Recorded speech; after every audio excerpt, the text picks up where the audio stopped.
games by overcoming a double-digit deficit in the fourth quarter and defeating the New York Knicks 113-109 in overtime Thursday night. All right, I say we're not alone. I'm bringing in Joe Fortenbaugh and Monica McNutt. Good morning to you both. Morning. Busy day, a lot to address. Joe, I'm going to start with you on this. Give Stephen A. break here. Will the Lakers win the West, or is their downfall coming? Given the option, I'd go downfall before I'd go winning the West, because Really? First and foremost, you're never going to make any money buying high, and that's what we're seeing right now. We're seeing peak Laker. 18-3 over the last 21 games, number one in defensive efficiency during that stretch. Opponents hitting their three-pointers, or I should say missing their three-pointers, at an insane rate, 31%. Over the last 5 years, the best three-point defense in the league has come nowhere close to that. 34, 34, 33 and change. This is 31%. The math is going to kick in here in the near future. And when it does, and we're going to see it Saturday night against the Celtics, when the Celtics hit their threes and cover the 6.5, the Lakers are going to start losing a few games. And then we're going to wonder whether or not, A, the team can gel the way it needs to gel by the time it gets to the playoffs, so they can win 4 in 7, 3 times in a row to win the West. Yeah. Or if it's going to take a little bit more time. JJ Redick, we've never seen him as a coach in the playoffs. On top of that, you're going to have a very seasoned group of individuals you're going to have to face on your way there. I'll leave it at that for right now, because I know McNutt is just champing at the bit to get involved here. But I'd say Lakers downfall before I'd say they win the Western Conference. I wish this question stopped a little short of Western Conference victory. I do think this is a team that's capable of getting to the finals. Fortenbaugh, I love the numbers that you laid out, but I think being in the arena last night, having the chance to listen to these guys discuss what they're doing, how they're doing it, and the force that is LeBron James combined with Luka Doncic, I think I got to go the other way on this one. And I will admit, I am one that is hugely skeptical of this defense. But I don't know that it is as simple as just hit your threes versus the Lakers. I think that there is more room for them to figure out how to defend. I think some of the guys they have on their wings in particular are some of the better defenders in the league. And I think that they are building a culture of accountability that, to me, is going to allow them to play physical and push through. Now, I don't actually know that I believe they're coming out of the West, but even if they drop, like the next 3 games or 4 games, I believe, they're going to see that they're going to be on the road. They go to Boston, we know. They go to the Bucks. They got to go to Brooklyn in there. They got to go back to Denver, I believe. And so they've got some tests coming up. But even if they drop those games, I think these offer runway to prepare for what you're going to see in the postseason. And so I just think they've got really, really brilliant basketball minds happening on that coaching staff, and of course behind Doncic and James, and the accountability that they're playing with.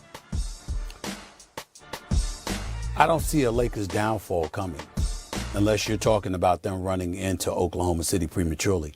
I don't see that happening. I've gotten to a point where I don't believe there's anybody in the West who can take the Lakers but OKC. That's where I'm at with it. Right now, I'd give Golden State a chance as well because they're climbing the charts, and the babyface assassin is who he is.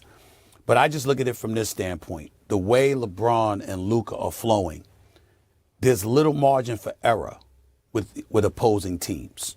So no matter how potent they may be offensively, so are the Lakers. But the Lakers have been a top defensive team in the NBA efficiency-wise for pretty much the last 7 weeks. And so when you look at it from that standpoint, I can't ignore that. I can't ignore what I saw them do against Denver. I can't ignore the strategy that J.J. Redick and his staff imposed that worked wonders against Nikola Jokic in Denver. I'm looking at a Memphis that struggles to shoot, Eminem, Joe. I'm looking at a Houston that's too young. I'm looking at a Dallas who's no longer even in the picture because there are a whole bunch of dudes are injured.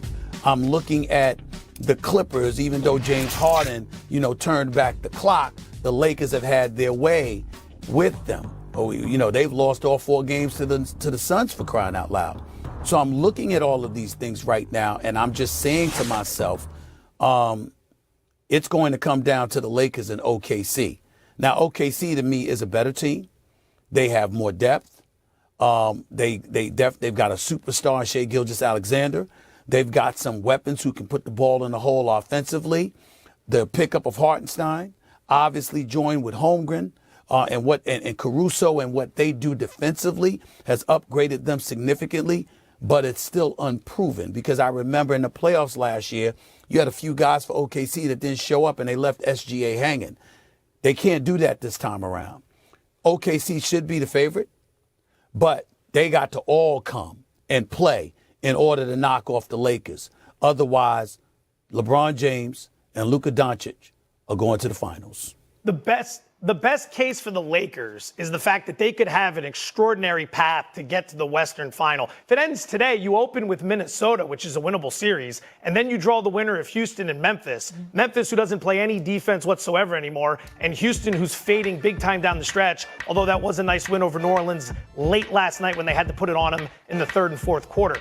I wonder the push that the Lakers are making right now. This is a hard push. Star players playing 35-plus minutes routinely, getting up for every single game. All right, Saturday night is going to be a playoff game against Boston. But a lot of these other games they've been playing, they're going against teams that might not necessarily be treating it the way the Lakers are treating it. You've got 20 games to go, and then the playoffs start. I wonder if you're pushing like this right now, what's left in the tank by the time we get to mid-April?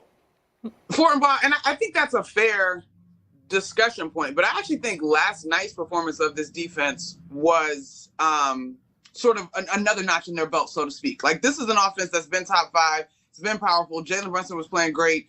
Karl Anthony Towns didn't have his best game. LeBron James did a good job on him. But you got other pieces from the Knicks that were able to do this as a collective. And so I think last night was also another opportunity to see this defense rise to the occasion. Mm-hmm. In the nature of a series, when you have big-time centers or physical teams with size, I'm with you in terms of the concern.